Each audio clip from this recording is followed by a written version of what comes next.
pertemuan kali ini kita akan mempelajari tentang perubahan fisika dan perubahan kimia.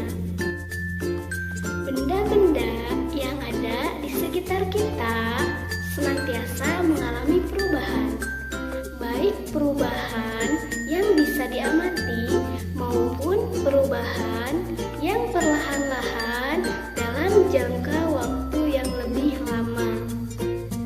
Nah, untuk lebih jelasnya, mari kita pelajari bersama-sama ya. Ada dua jenis perubahan.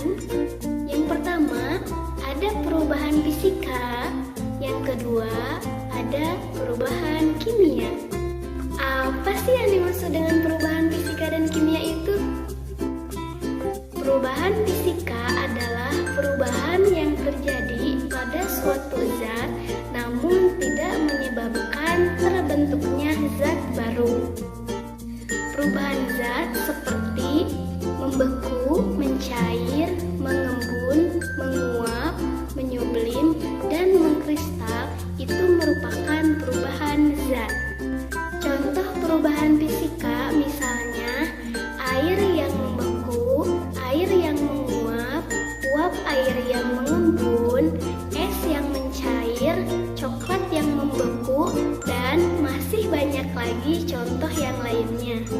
Lanjut ke perubahan kimia. Perubahan kimia merupakan perubahan yang menyebabkan terjadinya zat baru yang memiliki sifat yang berbeda dari zat penyusun dan zat asalnya. Nah, zat tersebut bisa terbentuk karena adanya komposisi atau isi materi itu karena penggabungan atau penguraian zat.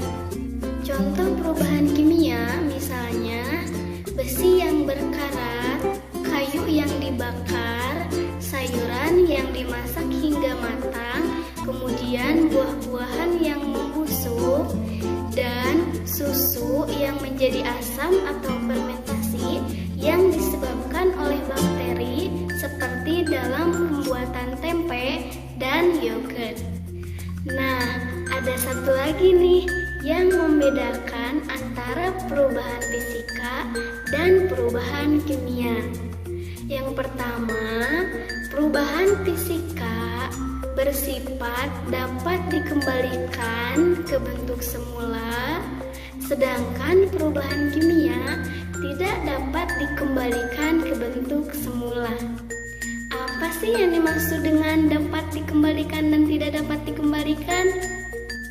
Nah, contoh perubahan yang dapat kembali ke bentuk semula, misalnya air yang kita bekukan ke dalam freezer, kemudian nantinya es tersebut bisa mencair dan kembali ke bentuk semula.